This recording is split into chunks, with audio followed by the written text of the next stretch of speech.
بسم اللہ الرحمن الرحیم۔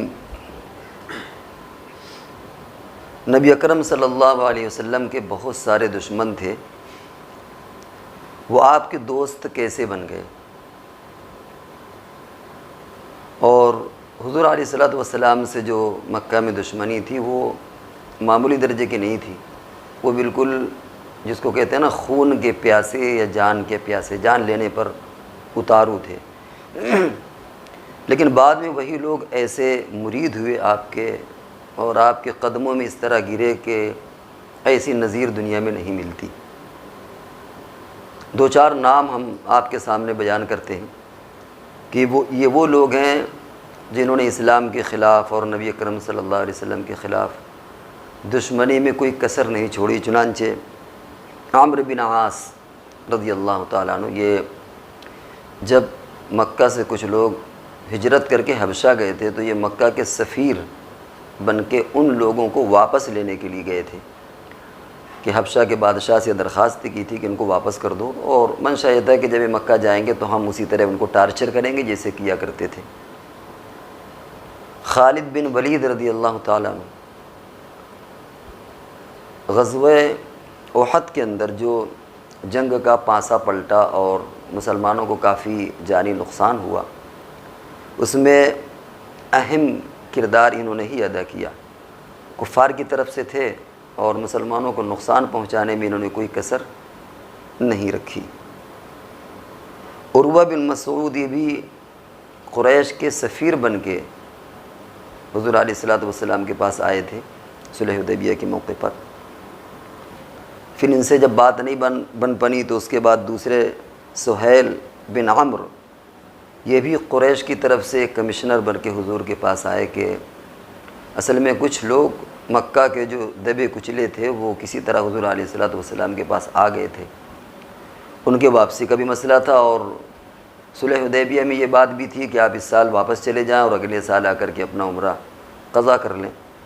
تو یہ وہ لوگ تھے جو گویا دشمنی کے اعتبار سے بالکل ٹاپ لیول کے افراد تھے۔ اسی طرح ایک آپ کے چچا زاد بھائی ابو سفیان بن حارث، یہ بھی آپ کے بہت کٹر مخالف اور دشمنوں میں تھے۔ ابو سفیان بن حرب یہ حضور علیہ الصلوۃ والسلام کے خسر بھی ہوئے، حضرت معاویہ رضی اللہ تعالیٰ عنہ کے والد ہیں۔ یہ بھی دشمنی میں بیش تھے، بلکہ قریش کے اخیر میں سردار اور کمانڈر یہی ہو گئے تھے۔ غزوہ بدر میں جب یہ ابو جہل مارا گیا اور اس کے بعد ابو لہب بھی مر گیا وہیں مکہ میں، اور بھی بہت سے لوگ مارے گئے یا اسلام قبول کر لیے، تو اخیر میں یہی بچے تھے جو مکہ کی گویا کمانڈر کہہ لیجئے وہاں کے لشکر کے اور ذمہ دار تھے۔ یہ بھی دشمنی میں بیش تھے۔ طفیل دوسی جو بہت مشہور واقعہ ہے، کان میں ڈانٹ لگانے والا ہے کہ حضور علیہ الصلوۃ والسلام کی بات سننے کو تیار نہیں تھے۔ عبدیہ لیل یہ ثقفی طائف کا تھا یہ، اور انہوں نے ہی بچوں کو حضور علیہ الصلوۃ والسلام کے خلاف پتھر مارنے کے لیے اور ایبیوز جس کو کہتے ہیں، برے اور یعنی ٹانٹنگ کسنے کے لیے بچوں کو لگا دیا تھا۔ یہ سارے جو ہم نے آپ کے سامنے بیان کیا یہ سب ٹاپ کلاس کے آپ کے دشمن تھے، لیکن عجیب بات یہ ہے کہ یہ سب کے سب مسلمان ہوئے، اور ایسا انہوں نے عشق کا مظاہرہ کیا کہ انسان اس کا تصور نہیں کر سکتا۔ یہ دشمن آپ کے دوست کیسے بن گئے؟ یہاں پر یہ آپ کے جو دشمن ہیں وہ دوست کیسے بن گئے؟ اصل میں نبی اکرم صلی اللہ علیہ وسلم کے جو اخلاق کریمانہ تھے، اس کی وجہ سے یہ سب کے سب آپ کے گرویدہ ہو گئے، اور یہ یوں کہہ لیجئے کہ آپ نے ان سب لوگوں کے دلوں کو فتح کر لیا۔ یہاں پر ہم ایک بات اور بتاتے چلیں کہ اس کو آپ نبی اکرم صلی اللہ علیہ وسلم کا معجزہ بھی کہہ سکتے ہیں۔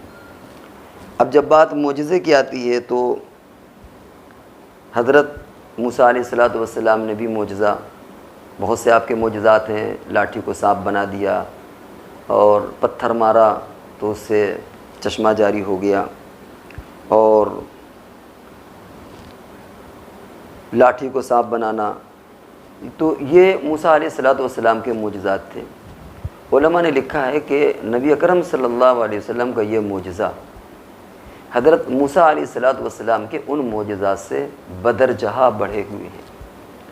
اور بس یوں سمجھ لیجئے کہ جتنا فرق انسان اور سانپ کے اندر یا انسان اور پتھر کے اندر، کیونکہ پتھر سے چشمے جاری ہوئے تھے، موسیٰ علیہ السلام نے چشمے جاری کیے، یا انسان اور لاٹھی کے اندر ہے، وہی فرق موسیٰ علیہ السلام کے معجزات اور نبی اکرم صلی اللہ علیہ وسلم کے معجزات کے اندر تھے کہ وہاں چیزیں بدلی ہیں۔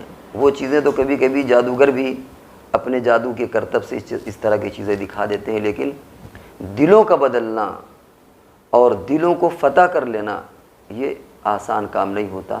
نبی اکرم صلی اللہ علیہ وسلم نے اپنے اخلاق کریمانہ سے ان تمام دشمنوں کے دلوں کو آپ نے فتح کر لیا۔